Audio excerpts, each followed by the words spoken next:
You do not survive by being funny. You survive by being necessary, and the distance between those two things is the length of a lord's patience, which in the 14th century, in the smoke-blackened great hall of a minor French nobleman preparing for spring campaign, is considerably shorter than you have been told. The bells are sewn into the hood before you put it on. 8 of them, small, iron-tongued, attached at the points of the 4 horned peaks that rise from the folded cloth. You have sewn 3 of them yourself, fingers stiff from the cold of the outer corridor where you work, using threads stripped from the hem of an older costume that fell apart in October. The bells were not given to you. You found 2 in the rushes after the Feast of All Saints, and then traded a week of guaranteed evening performance for the remaining 6 from a servant who claimed they had fallen from a horse's bridle. Whether that is true matters less than the fact that they ring clearly. Clarity is part of the trade. The sound must carry to the far end of the hall, past the hearth, past the trestle tables, up into the rafters where starlings sometimes nest in summer. You put the hood on, the bells ring, and that sound, more than any contract, more than any charter or sealed document or lord's verbal promise, is the entire structure of your existence in this household. The moment the bells ring, you are the jester. You are not the cold man who slept in the outer corridor. You are not the hungry man who ate half a portion of yesterday's pottage before performing it was sufficient. You are the thing the hall requires before Lent begins, before fasting enforces silence on the same mouths that are currently loud with wine in anticipation of the feast. The hall requires laughter. You are the mechanism by which laughter is produced. There is no alternative arrangement. You understand this by the end of your 3rd week in the household, which places the understanding somewhere in early December, when the cold has fully settled into the stone walls and the first reports of a poor grain store reach the steward's ledger. You understand it not because anyone explains it, but because you watch what happens to the traveling singer who arrives in November with a rebec and an ambitious repertoire, and is fed twice, complimented once, and dismissed on the 4th day, when it becomes clear he will not make the Lord laugh. The singer leaves in the morning, in thin boots, heading south on a road already frozen at the edges. He does not look back at the gate. There is nothing to look back at. The hall does not notice the space he occupied. That is the first lesson. The second arrives in the form of a feast, specifically the Feast of St. Nicholas in early December, which is the first major gathering you are required to animate entirely alone. The hall seats 40. The Lord sits at the high table with his wife, his 2 eldest sons home briefly from their own retinues, and 3 visiting knights whose business involves horses, and the spring campaign already being discussed in terms of route and levy. Candles burn on the high table. Tallow rushes in clay holders illuminate the lower tables, and smoke from the central hearth rises and does not entirely exit through the louvers above, because someone has let the louver mechanism rust since last winter, and no one has repaired it yet. The hall smells of wood smoke and mutton fat, and the damp wool of men who have been indoors for weeks. You perform for 3 hours, tumbling first, because the physical spectacle establishes presence before wit is required. 2 backflips on the stone floor, which is covered in rushes but not deeply enough to cushion impact fully. So each landing transfers through the balls of your feet and up through your knees in a way that is not painful yet but will be, cumulatively, by spring. A handstand held for the count of 20, which produces the expected laughter from the lower tables and careful watching from the high table, where the Lord's expression is the one you have learned to read above all others. Not warm, not cold. Evaluating. He is always evaluating. This is not cruelty. It is economics. He is deciding continuously whether you are worth the portion of salted pork you will eat after the performance ends. After the tumbling, mimicry. You have spent the previous week watching the household chaplain, a heavy-set man from Burgundy with a habit of tugging his left ear when making a theological point he is not entirely certain about. You reproduce this during a mock sermon delivered in bastardized Latin mixed with French, directed at an invisible congregation. The lower tables erupt. The knights at the high table exchange glances that mean they are laughing but unwilling to commit to it in front of the chaplain. Issa, who sits 3 seats from the Lord and whose expression during your performance is the second most important face in the hall. He does not smile. He watches. His hands remain flat on the table. You pivot. The mock sermon becomes a mock battle. You playing both combatants, a great lord of towering dignity and a peasant of spectacular cowardice, and the balance shifts towards safe ground. The chaplain's expression relaxes incrementally. The knights laugh openly now. The Lord's eldest son says something to his father that you cannot hear, and the Lord responds with the short exhale that constitutes his version of laughter. You read that exhale from 30 feet away and adjust the performance around it, escalating the battle sequence, falling spectacularly, ringing the bells with each collision, and the hall is fully with you now. And all 40 people, the noise rising up to meet the starling nests in the rafters. You eat after they are finished. Cold pork, half a loaf of yesterday's bread, hard at the crust, a cup of watered ale. You are still hungry when you fall asleep on a straw pallet in the corridor outside the hall. This is the acceptable normal. This is not the worst of it. The structure of the household arranges itself around the Lord the way a wheel arranges itself around its hub. The steward manages accounts, supply, and the daily operations of the estate. The chaplain manages spiritual obligation. The head knight manages military readiness, and in the weeks before campaign season this role expands significantly, absorbing resources and authority and the Lord's daily attention in ways that make the jester's position feel progressively more peripheral. But below these primary figures, the cook, the groom of the stable, the ladies' women, the servants organized by task, the men-at-arms who rotate guard duty, and then the various attached persons whose roles are more ambiguous, which is the category into which you fall. Not servant, not retainer, not craftsman, not clerk, the jester. The word does not carry a formal legal weight in the way that, for example, the word vassal carries legal weight, or the word serf, or the word villain, each of which involves documented obligations and corresponding protections, however uneven those protections may be in practice. Your status is closer to gift than employment. You were retained by the Lord's steward on the Lord's behalf sometime in the previous year, after the previous entertainer, a tumbler and card trickster from the south, and left the household following an incident that no one explains to you directly, but which several servants reference obliquely in your first weeks, with the particular sideways glance that means the story is known, but not safe to tell in its entirety. You do not ask what happened. You note the glances. You note what they imply. You perform accordingly. Daily life inside the household follows rhythms that feel stable until you begin to see the variations at the margins. Morning prayer in the chapel, which you are expected to attend, though not required to participate in beyond physical presence. Breakfast in the outer hall, a shared meal at the lower tables. Bread and pottage, sometimes cheese. The Lord and his immediate family eat separately in the solar, the private upper chamber that you are rarely invited to enter. Morning tasks. For the household staff, these are predictable. For you, they consist of preparation, meaning rehearsal, meaning the hours between breakfast and the midday meal during which you work through material in the corridor or courtyard, alone, testing new sequences, refining imitations, practicing acrobatics on stones that are always colder than you expect.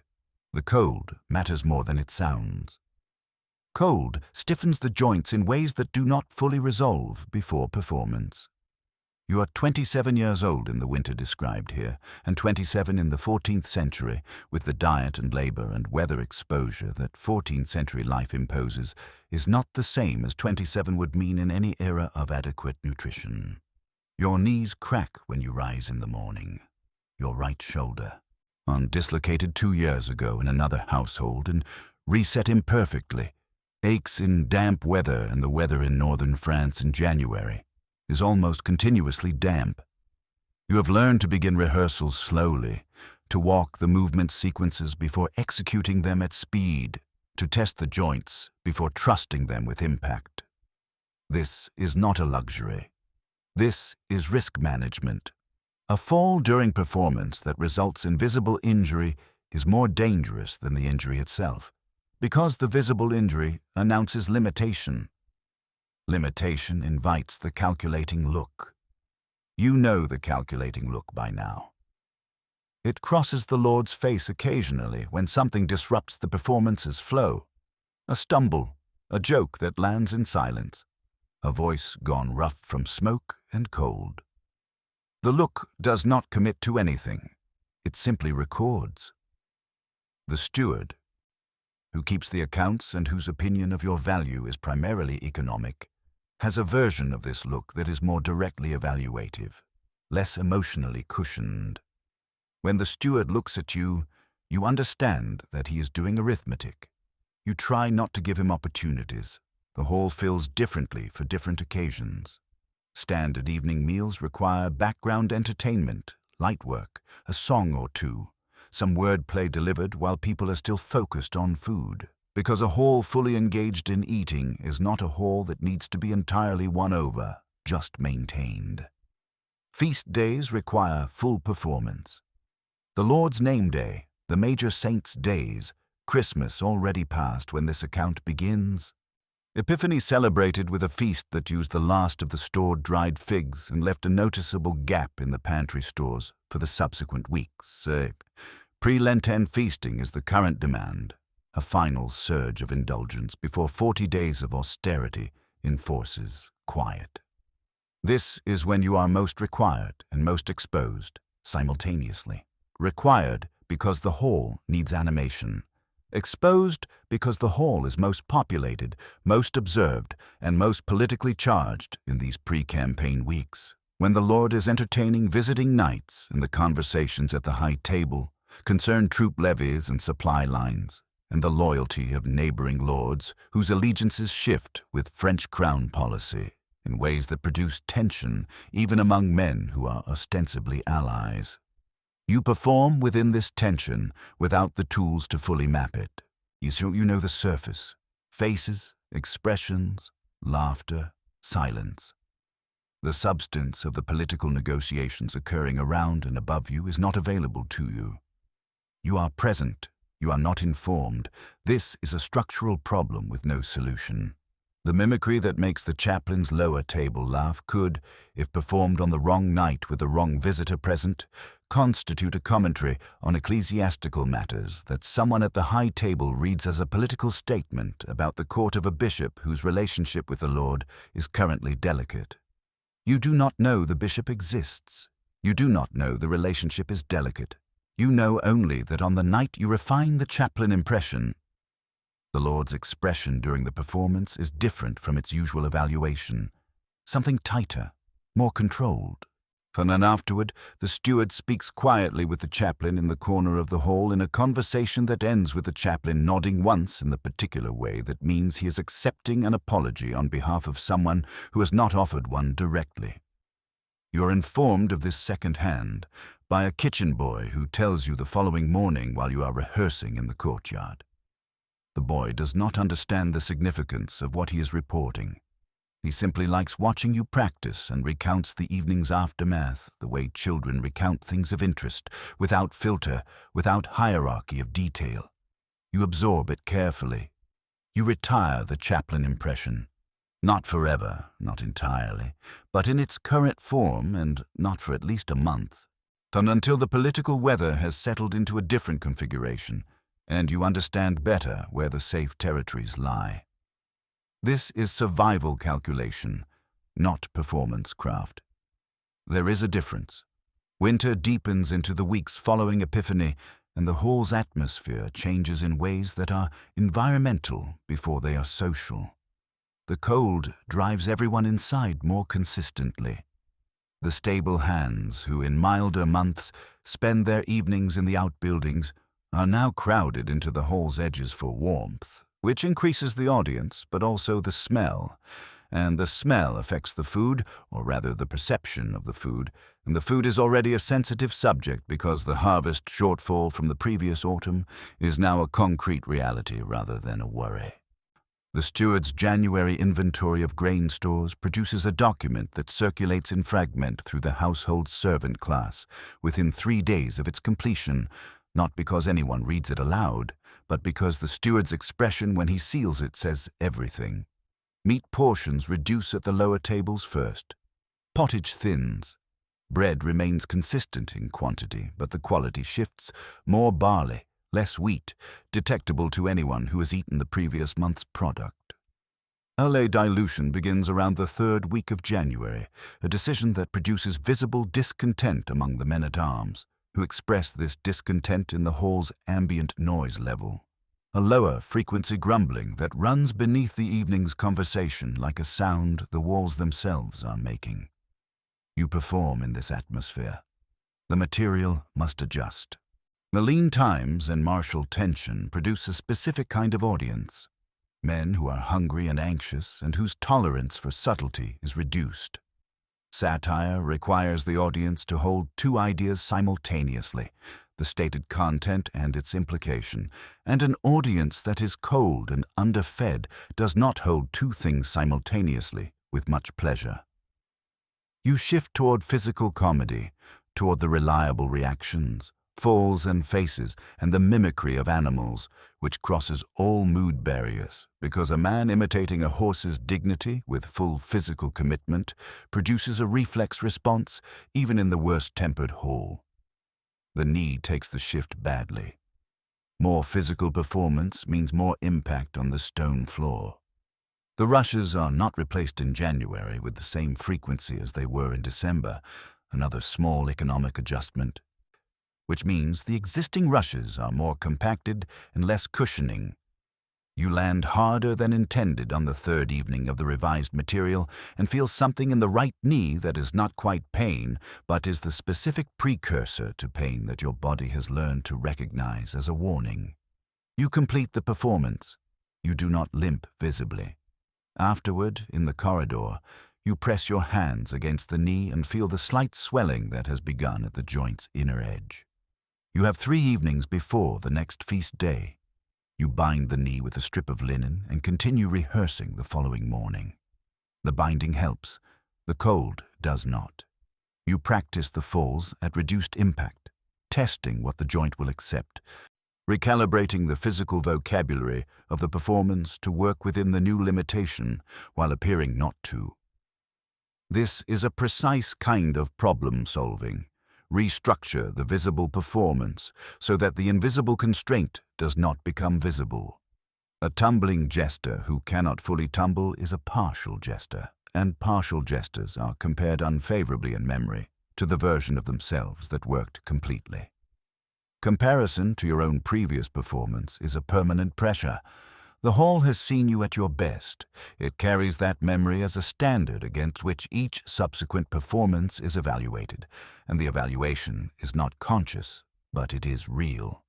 When the performance matches the memory, the response is warm but not particularly remarked upon because consistency is expected and expectation produces neutrality. When the performance exceeds the memory, the response is disproportionate because surprise amplifies pleasure.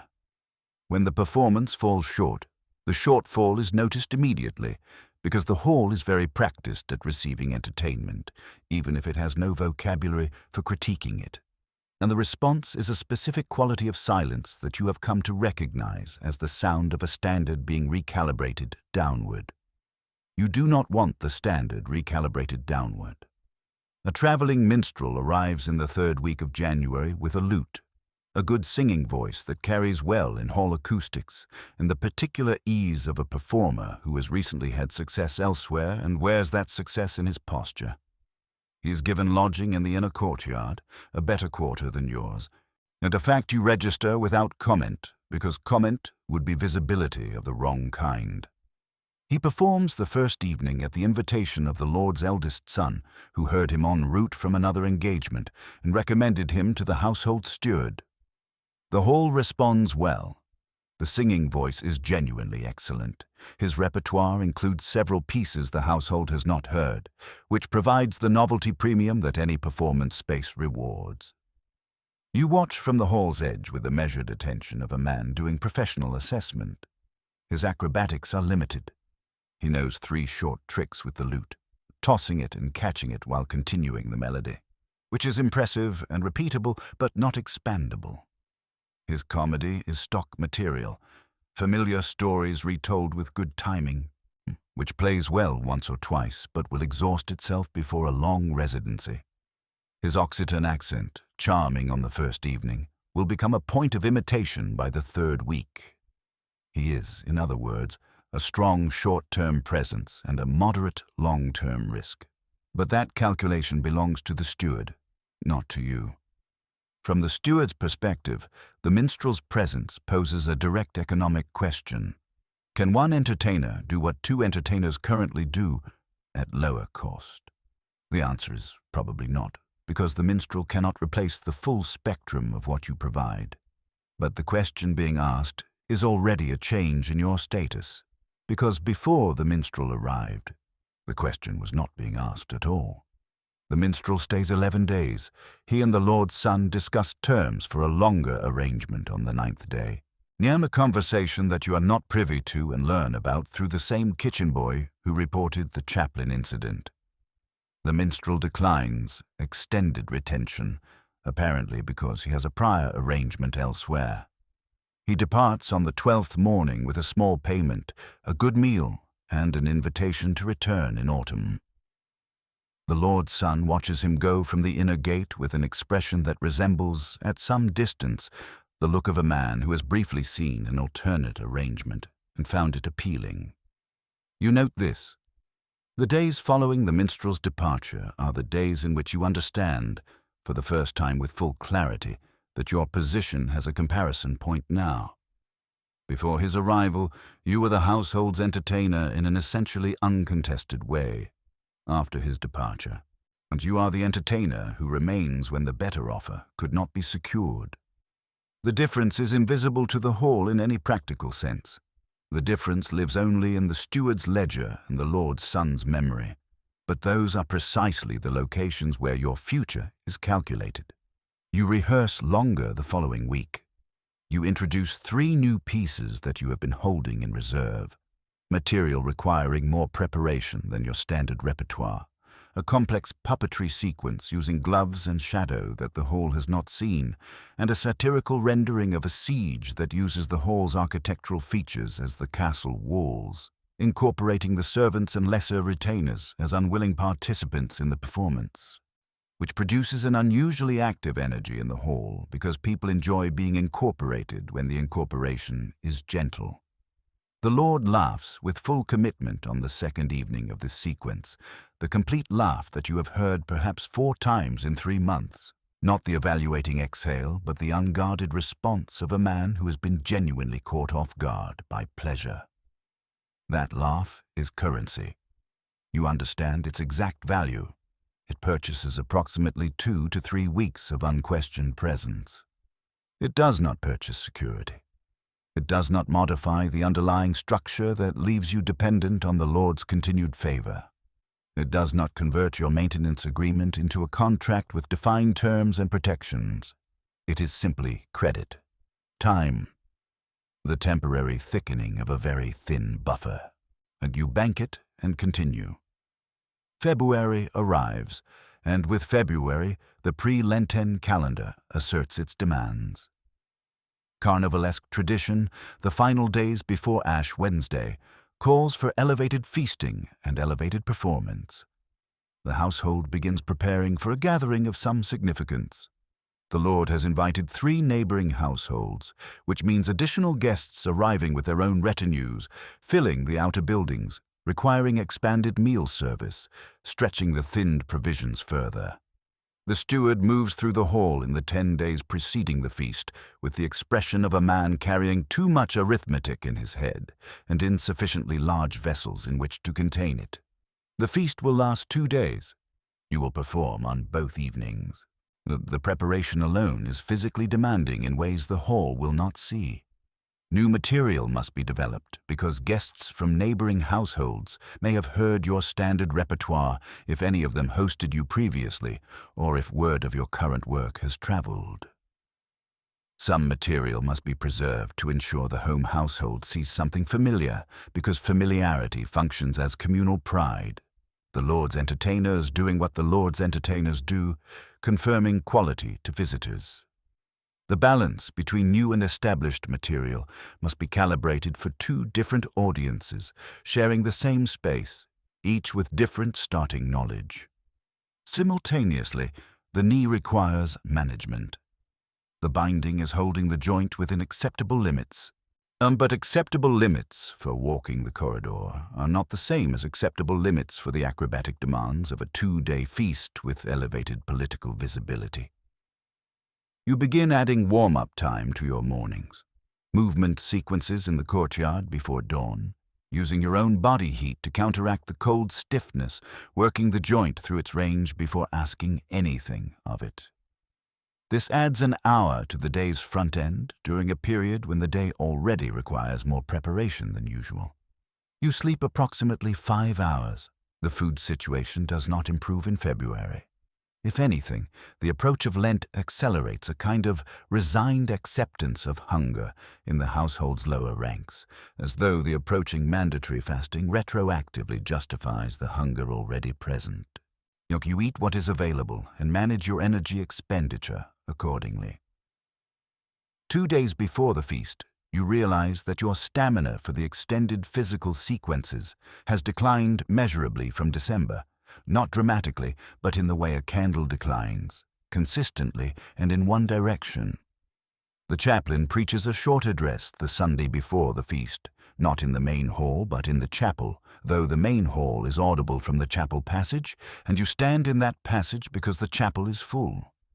His text concerns the proper spirit in which pre-Lenten celebration should be conducted. Joyfully, yes, but not excessively. The distinction between joy and excess, he argues, is consciousness of what follows. Lent follows. The body's appetite is not the soul's measure. He does not look at you during this address. He does not need to. The first evening of the feast arrives and the hall transforms.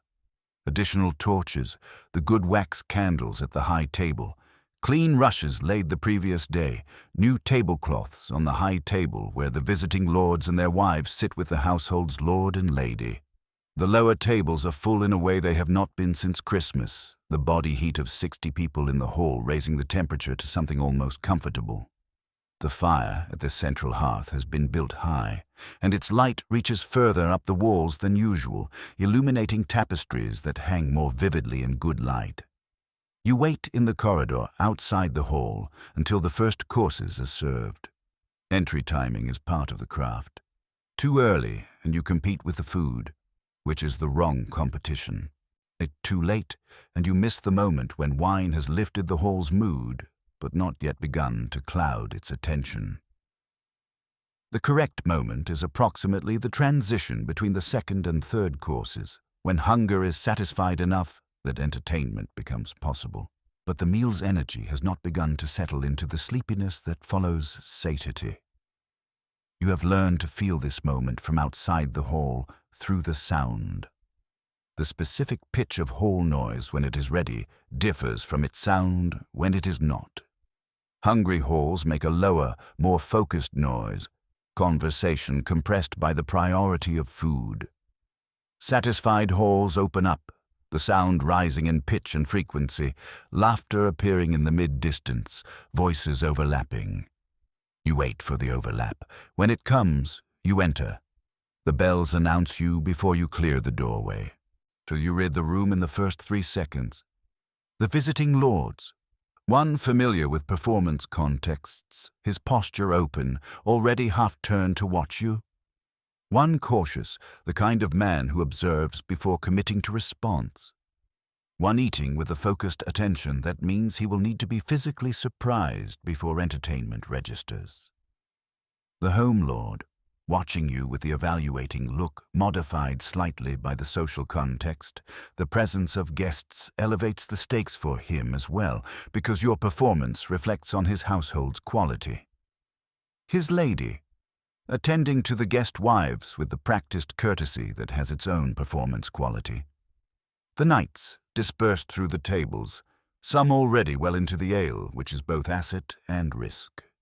You open with the shadow puppetry sequence, and it requires a specific position relative to the central hearth, and you move to it directly, efficiently, establishing the visual vocabulary before speaking. Shadow work transforms the hall's geometry. The walls become screens. The audience must look away from you to see the image, and that redirection of attention produces a shift in the hall's relationship to performance, from watching a person to watching a world, which lowers critical defenses, because the pleasure is less about evaluating the performer and more about following the narrative. The sequence runs 12 minutes. It ends with the two shadow figures, a castle lord and a bishop, caught simultaneously in an elaborate mutual trap that each has constructed for the other, and their shadows tangled on the north wall in an image that holds the hall's silence for 3 full seconds before the laughter releases. 3 seconds of silence in a hall of 60 is not nothing. 3 seconds is the interval between recognition and response, and its length measures how fully the audience was with you. The hall is with you. You move directly into the physical sequence without pause, because the momentum of 3 seconds of silence and subsequent laughter is a resource that expires immediately and must be spent. The acrobatics, 2 handstands, a sequence of forward rolls across the hall's length that incorporates 2 servants as unwilling obstacles you navigate around with exaggerated difficulty, and then the fall sequence, 4 full falls, each more spectacular than the last, each landing on the same knee, and each absorbing more than the binding was designed to manage. The 4th fall produces a sensation in the knee that is past the warning precursor. It is the thing itself. Not sharp, not incapacitating. The particular diffuse heat of a joint protesting its treatment in terms it no longer considers advisory. You register it in the space between landing and rising, the quarter second before you are fully upright again, and then you are upright and the hall is laughing, and you do not show it, and you will not show it tonight or tomorrow night, or for the remainder of the feast, because the feast does not end for your body. You continue. The evening runs 2 more hours. Satire in the middle section, directed safely at abstractions, the generic pomposity of unnamed great lords, the specific cowardice of unnamed young knights who have never seen a lance, the comedy of merchants who dress above their station. The visiting lord who was cautious opens fully around the 40-minute mark, his laughter arriving a half-beat after the home lord's, which is the pattern of a man who wants to enjoy himself but needs social permission first, and reads that permission from his host. Both visiting lords are fully engaged by the evening's middle. The 3rd visiting lord, the one who ate with focused attention, laughs twice, both times at the physical sequences, never at the verbal material. You note this for tomorrow. The evening ends correctly. The home lord says something to his steward that involves a gesture toward the hall. Generally, meaning the arrangement was satisfactory, meaning the feast is approved. The steward acknowledges. You are brought bread and cheese and a full cup of ale, not watered, which is a small signal that the evening was credited. You eat in the corridor. The knee is visibly swollen by the time you unwrap the binding, the size difference between joints detectable to your hand in the dark of the corridor. You press along the inner edge, finding the warmth. Not the worst you have managed. The morning will tell more than the night. You sleep on the pallet in the corridor and wake before dawn to begin the warm-up sequence for the 2nd evening. The 2nd evening is more dangerous than the first. The first evening's success has raised expectation. The hall now knows it will receive something good, and the specific quality of what it considers good has been defined by the previous night. Which means the 2nd evening must meet that standard at minimum and preferably exceed it. Meeting the standard produces satisfaction. Exceeding it produces the response that generates credit.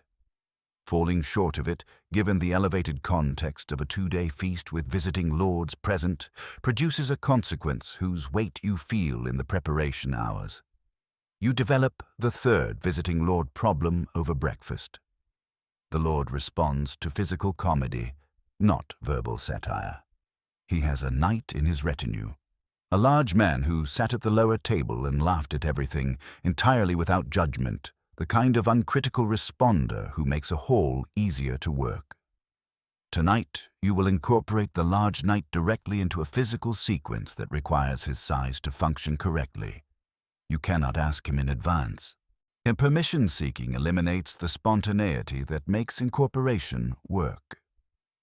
You will approach him during the performance and read within 2 seconds whether he will play. Men of his type generally will. If he refuses, you pivot immediately to something else. This is improvisation as contingency management. The second evening begins identically in structure. Entry at the transition between courses, bells in the doorway, immediate room read. The Home Lord's expression tonight has an additional element, subtle but readable. Satisfaction from yesterday, plus current expectation. He wants the repeat of pleasure, which is both validation and trap. You cannot simply repeat what worked. The hall has the first evening in fresh memory. You open differently.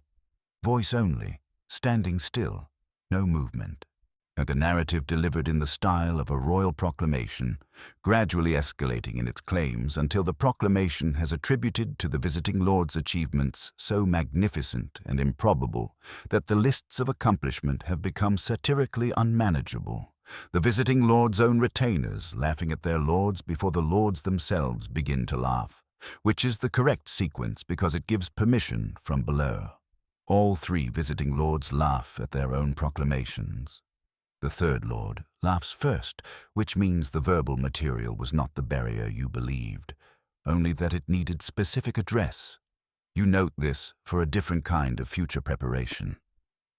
The large knight, you incorporate him at the evening's midpoint, a physical challenge framed as a test of knightly valor against an unarmed fool, and which the knight accepts with the broad goodwill of a man at a feast who is enjoying himself and has no reason to refuse a well-framed invitation.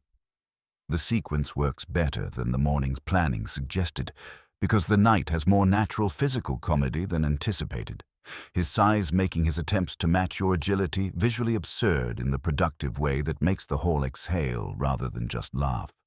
The knee holds, not comfortably, but it holds.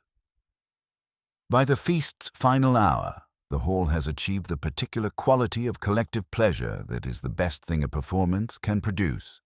The audience has stopped watching performance and started simply being in a space together, laughter shared laterally as well as directed forward, and the hall's social divisions momentarily softened by the communal experience of entertainment. This is the peak state. It cannot be sustained. It tips naturally into the satisfied wind-down that ends feasts, wine slower now, conversation more personal and quieter, the evening's completion approaching. The Home Lord, at the feast's end, speaks to you directly for the first time since late December. He says your work was well done. He says it briefly in passing on his way to the solar and does not wait for a response. This is not warmth, it is acknowledgement, which in the hierarchy of lord to entertainer communication is a significant register. Acknowledgement means the ledger column reads positive. It means the visiting lord's departure tomorrow will be accompanied by favorable mention of the household's quality of entertainment, now which reflects on the lord's status. It means, in practical terms, that the steward's next arithmetic on your maintenance will not reduce. You return to the corridor. You unwrap the binding. The swelling in the knee is worse than yesterday. Not dramatically worse. Worse in the cumulative direction that says the joint has been accommodating damage without repair for the better part of 6 weeks, and its accommodation has limits. You lie on the pallet with your leg extended, and wait for the heat to subside and think about what the spring campaign preparations will mean for your daily schedule, and then you stop thinking about it because the thinking produces no useful output at this hour, and you need the hours of sleep you can get before morning rehearsal begins. The visiting lords depart the following day, and the household returns to its winter compression. Ash Wednesday arrives, and with it, the sharp reduction in hall activity that Lent imposes. Fasting means reduced meals, which means the hall gathers less frequently and with less social energy than during feasting periods. Evening entertainment requirements drop to near nothing. The chaplain leads prayer services in the chapel, and then in the hall. The Lord spends more evenings in the sola. The hall, for the first time since November, falls quiet in the evenings, a quiet that has texture and weight and takes up physical space in the corridors. You rehearse in the courtyard.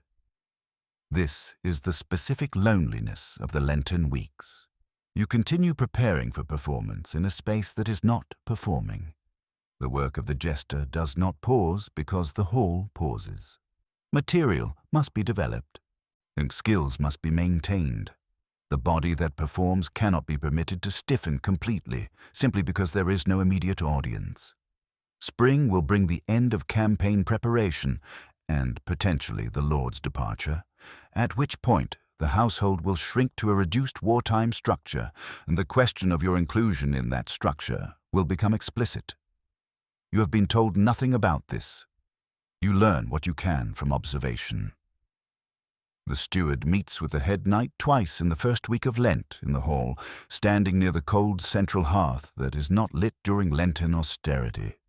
These meetings have a quality distinct from their usual administrative character, something more deliberate, longer pauses, documents consulted and refolded. The subject is campaign logistics.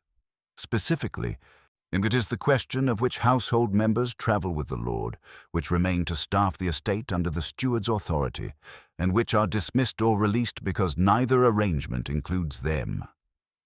These three categories do not have equal dignity. Remaining with the estate under the steward is a defined role, reduced but secured.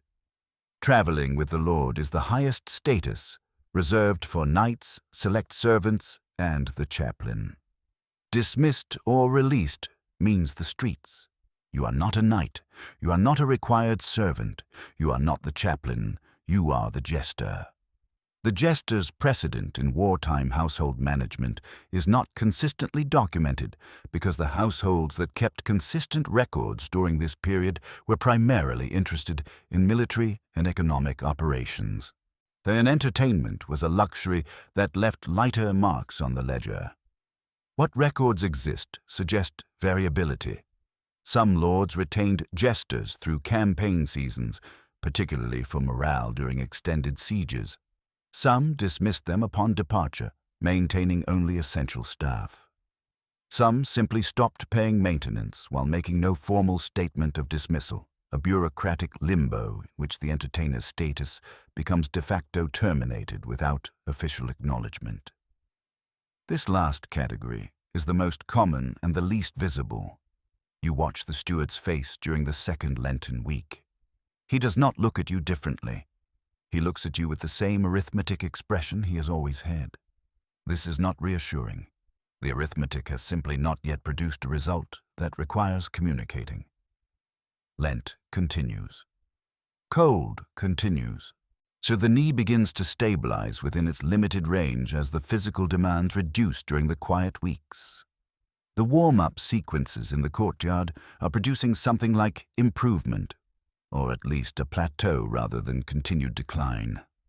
You manage the joint with attention and begin to believe, in the way that physical maintenance produces small optimisms, that by the end of Lent you will be close to the functional range you had in December.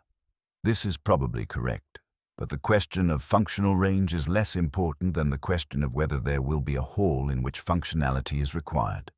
The campaign planning intensifies in the third week of Lent. Horses visible in the courtyard at times, they are not usually there, their breath rising in the cold air of mornings when the stable hands walk them for assessment. Armorer present 2 full days to evaluate equipment. the specific metallic sound of armor being struck for quality testing audible in the main courtyard.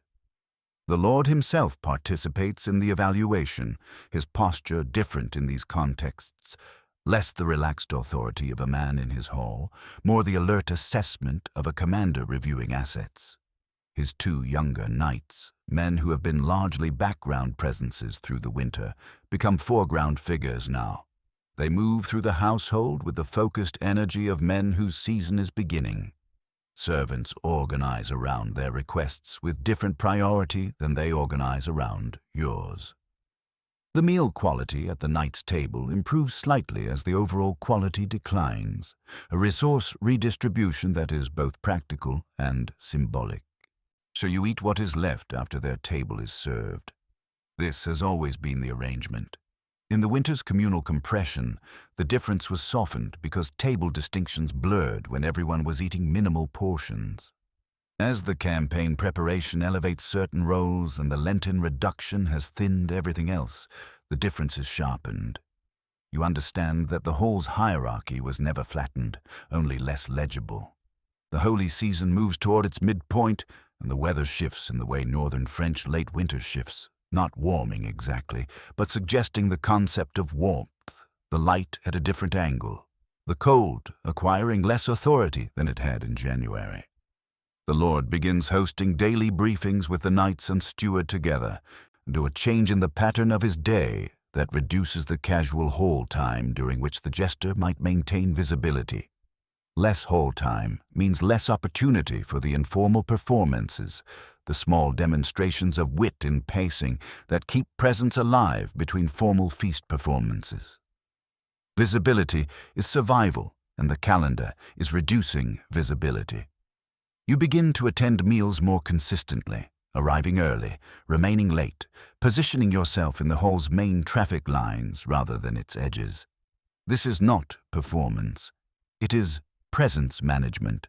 The deliberate effort to remain in peripheral vision so that the calculating looks arithmetic includes you as a present variable, rather than an absent one.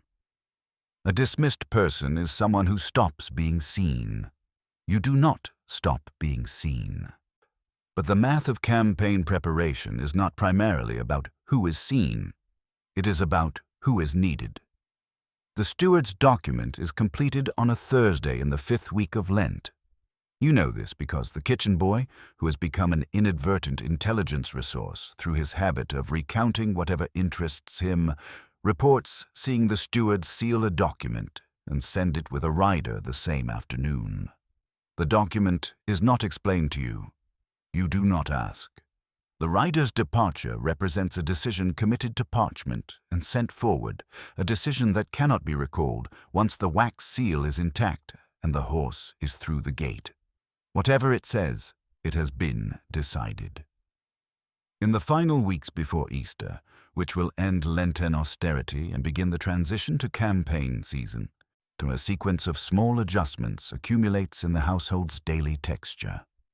Adjustments too small individually to constitute statements, but whose aggregate is legible.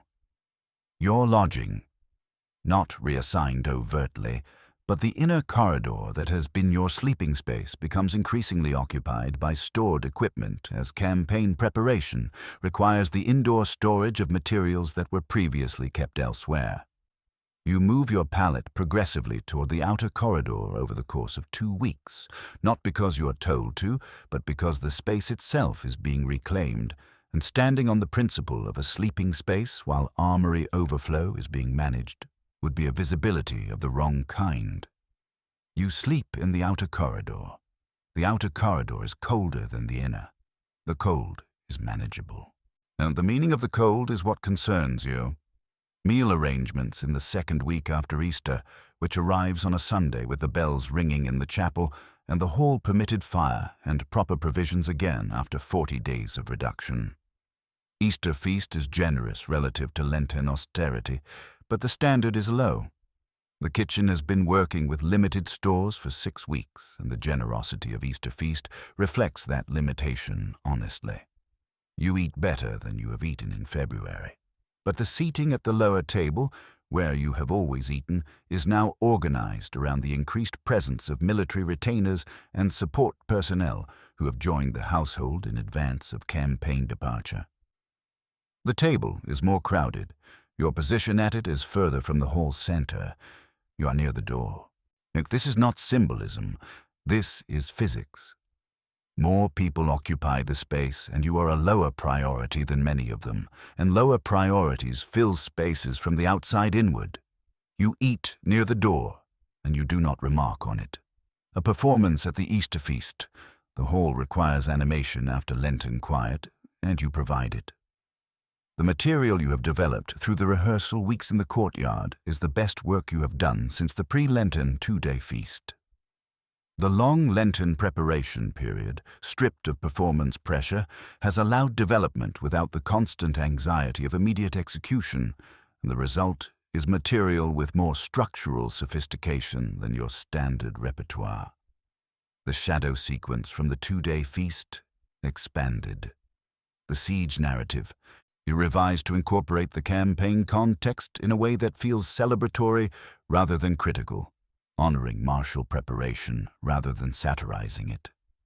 The Lord responds well. The younger knights, whose status has elevated with campaign preparation, respond very well. One of them, the faster-witted of the two, engages the verbal material in real time, making additions that reveal genuine, quick intelligence, and you work with this in the moment, building a spontaneous exchange that the hall treats as entirely prepared because it has the rhythm of preparation. And this exchange is the evening's high point, measured by noise level and the Lord's expression. The Lord's expression, unguarded pleasure. The same look you produced in January. The credit purchases register. You have arrived at Easter with your position intact, now which is not what you were certain of in the final weeks of Lent, but intact is not secured. And in the week following Easter, the preparations for departure become concrete and immediate in the way that abstract planning does not. Horses saddled for short practice routes in and out of the estate. The armorer present again. Final fittings. Supply inventory conducted by 2 servants with the steward's oversight, requiring the hall to be emptied of non-essential personnel while the counting occurs, which places you in the courtyard for an hour and a half on a Tuesday morning with the equipment you would take if you were traveling and the equipment you would leave if you were staying. And you have not been told which you are doing. You bring both. The steward finds you in the courtyard when the inventory is complete. He is a methodical man. Son, the steward, whose communication style is economical in the way that men who manage resources become economical with words after years of making quantities match shortfalls. He tells you, briefly and without prefatory comment, that the Lord's campaign party will travel light and will not include extended household staff. This is the Lord's preference, consistent with similar decisions in previous campaign years. The household will maintain under the steward's authority at reduced staffing.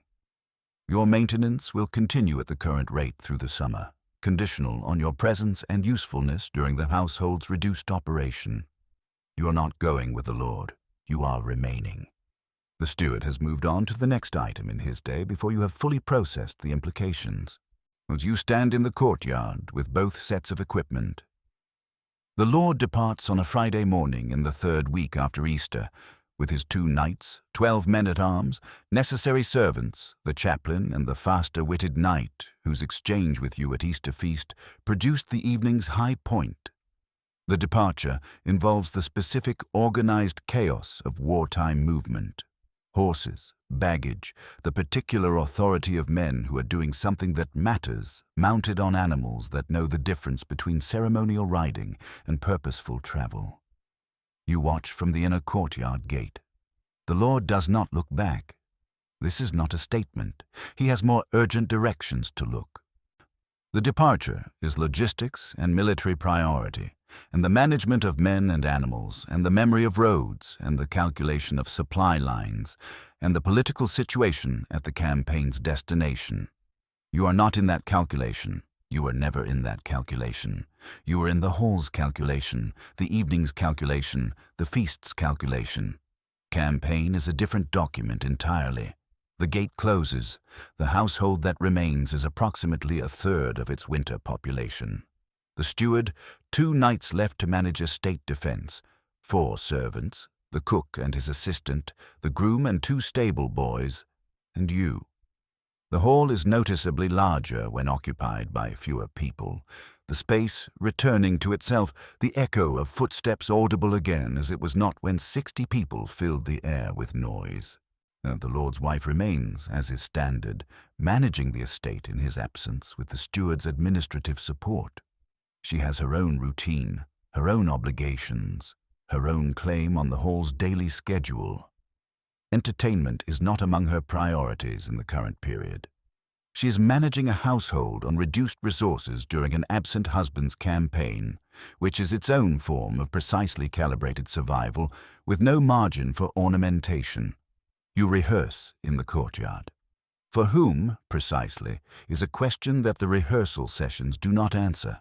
The reduced household has no formal feast schedule. The steward organizes a whole meal twice weekly at which household members eat together, but these meals do not include performance requirements. You attend them. You eat at the lower table, which is now the only table in active use. The distance between your eating position and the table's center is not significantly different from where you were before. The meaning is different. Before, the distance represented hierarchy within a living structure. Now, it represents the edge of a structure in suspension. You continue to maintain yourself because maintenance is the only available action. The knee improves through May, the sustained walking of the courtyard rehearsal, and the absence of impact-heavy performance producing the recovery that was not possible during winter performance pressure. The body is returning to something close to its December functionality. This is either useful or irrelevant, depending on the autumn. A conversation between the steward and the Lord's wife in the second week of May is audible to you through the great hall's acoustic properties, and which do not respect privacy when voices carry and the hall is otherwise quiet. They are discussing autumn.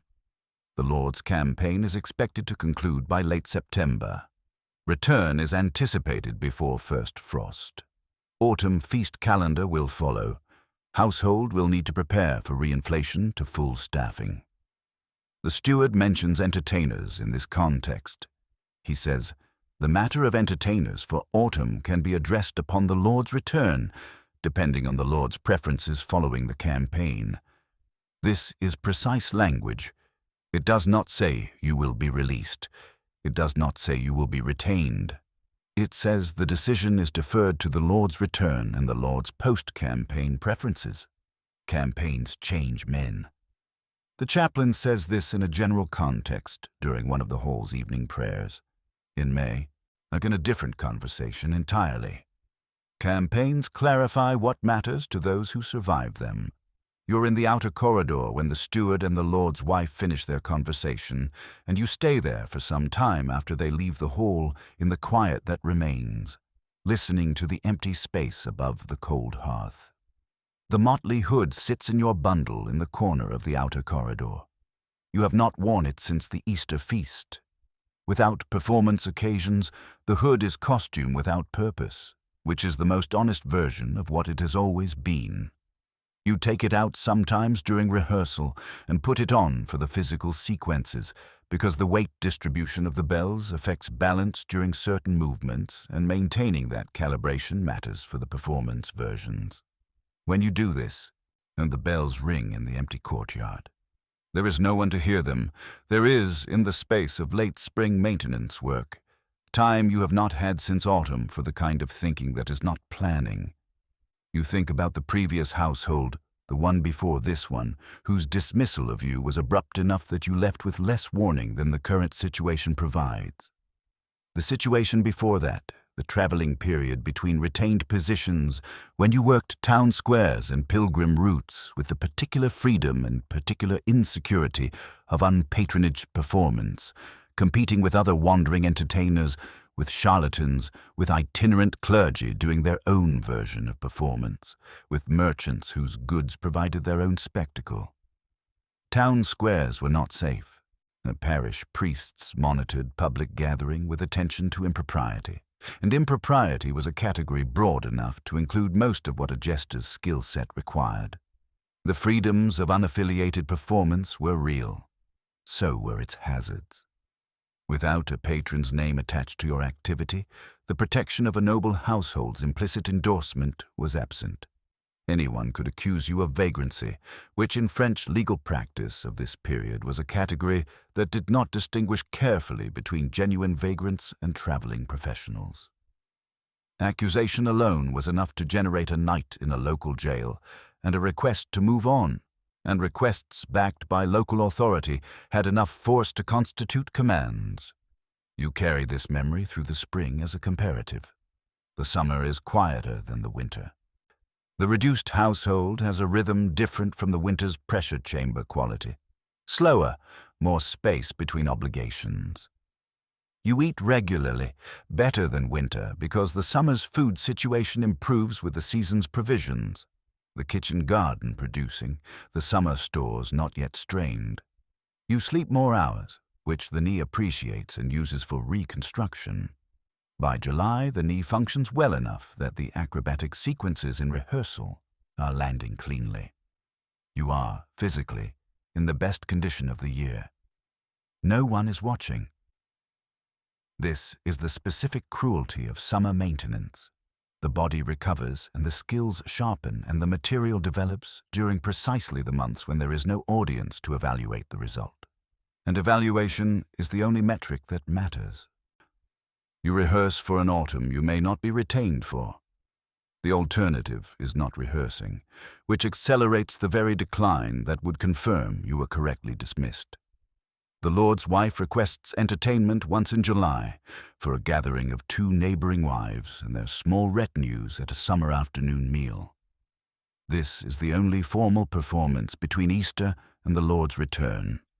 You perform for an hour, to an audience of approximately 15, in the hall without the central fire, which is unused in July's warmth. The ladies respond moderately well. The mood is polite rather than celebratory. This audience wants quiet entertainment, something that provides background pleasure without demanding full attention, because their conversation is the primary interest and you are supplementary. You calibrate accordingly. It is, you realize, the easiest performance of the year because its demands are lowest and its consequences most limited. The Lord's wife's expression is pleasant and distant. She thanks you briefly after.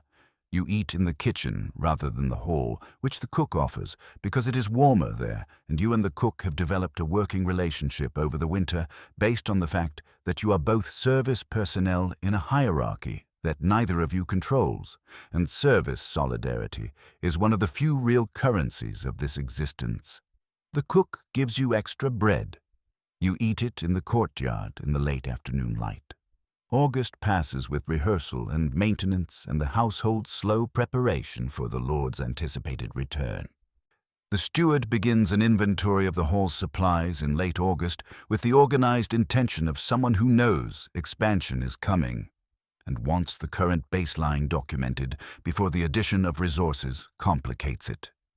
The hall is cleaned more thoroughly than it has been cleaned since spring. Fresh rushes ordered from the estate fields, the banners that hang from the beams are inspected. 2 require minor repair.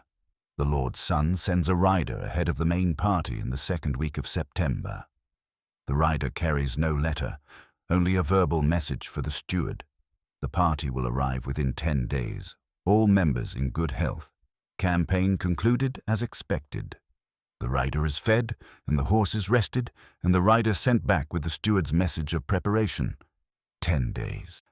The household shifts immediately into a pre-return configuration that has the quality of a mechanism remembering its own function after a period of storage. The cook begins planning provisions. The stable is prepared for additional horses. The Lord's wife delegates to the steward with an authority that has been somewhat theoretical through the summer and becomes fully operational in the return countdown.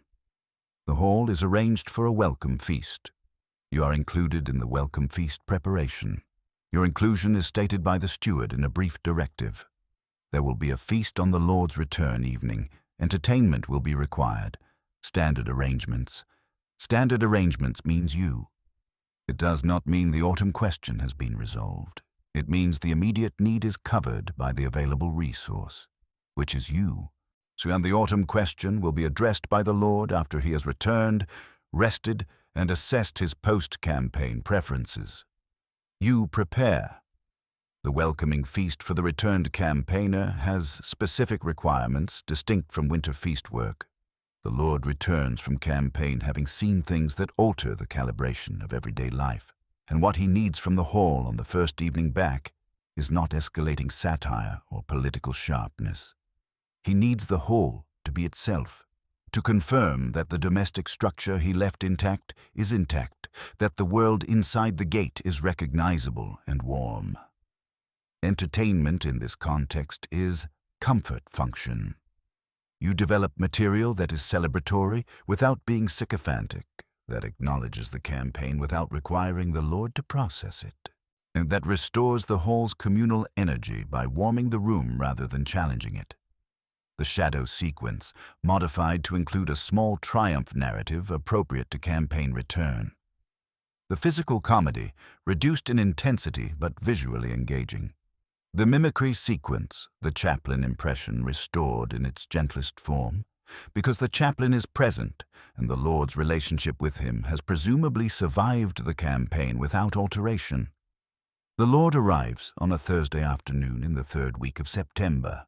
The party through the gate, 14 men, 12 horses. The smaller count explained by the campaign losses that the advance riders report characterized as minor but whose specific nature is apparent in the faces of the men who return compared to those who departed in April. Not physically injured, but altered in the way that extended campaigns alter. The eyes are different. The shoulders carry something that was not there in spring. The Lord dismounts in the inner courtyard. His lady comes to him, and the reunion is brief and private in the way that high-status medieval marriage reunions are brief and private in public. The emotion present, but compressed by the watching eyes of servants and knights and the Jester standing near the stable entrance with the rest of the household staff, arrayed to receive the returned Lord. The Lord looks at his household. He looks at you. He does not look at you longer than he looks at anyone else. You are part of the visual inventory of a man confirming that what he left is what has returned to him. You are in the inventory. This is different from being outside it. The welcome feast begins at the evening's first lighting. You perform. The hall has the quality of reunion, warm in the way that separation makes warmth more perceptible. The Lord's relief at return, visible beneath the formal authority of his position. The household's relief at his return, present in the ambient noise, fuller and faster than the summer's quieter register. The returning knights eat with the particular intensity of men for whom this specific food in this specific hall constitutes reward for months of a different diet. You open with the shadow sequence. The triumph narrative within it produces the response you predicted. Pride, pleasure. The Lord's expression moving through evaluation to something less guarded than usual. Campaign victory, even minor, reads in the body differently than winter anxiety. So the man who watches you tonight is lighter in a specific way than the man who watched you in January. Not without complexity. But the pressure of pre-campaign urgency has released. You read this as opportunity. 2 hours of performance. 3 natural peaks, each landing correctly. The chaplain impression at the evening's midpoint produces the longest sustained laughter of the evening, which the chaplain acknowledges with more warmth than his January expression allowed, suggesting that the campaign's communal conditions have adjusted his relationship to the household's humor. The Lord speaks to you at the evening's close. He asks how the summer was. You say it was quiet and that you used the time for preparation. He nods once and says, "Good." Then he goes to the solar. The steward finds you the following morning. He tells you, as briefly and without preamble, that the Lord has reviewed the household's autumn staffing arrangements and that your maintenance will continue through the winter at the current terms, with the expectation of regular performance through the feast calendar. He says this without particular warmth or coldness. He is reporting an administrative decision that does not require emotional framing. You acknowledge it. He moves on. You stand in the outer corridor where your pallet is still located and where the motley hood sits in your bundle and where the bells have been quiet since July. And the specific combination of relief and clarity that this moment produces is not the feeling of security. It is the feeling of survival, confirmed for one more season, conditional on the same terms that governed the season before it, the season before that, and every season of this existence. The feast calendar will begin in October. The same cold will come, the same smoke-darkened beams, the same calculating look, the same arithmetic in the steward's ledger. You take the hood from the bundle. You put it on. The bells ring in the empty corridor. No one hears them yet. They will hear them tonight. Laughter rented by the season is laughter still due. Winter approaches. The hall will require animation. The Lord will evaluate. The steward will calculate. The knee will stiffen. The material will need revision. The visiting knights will arrive with their own memories of the summer's campaign, and the hall's political weather will shift accordingly, and the invisible lines will redraw themselves around new configurations of loyalty and debt and theological sensitivity. You will read those lines in real time. You will perform. You will eat what remains after the table above you has eaten. You will sleep in the outer corridor, and in the morning you will rise before the household and rehearse in the courtyard, alone in cold air, working the body through its range before trusting it with impact, maintaining the trade in the absence of audience.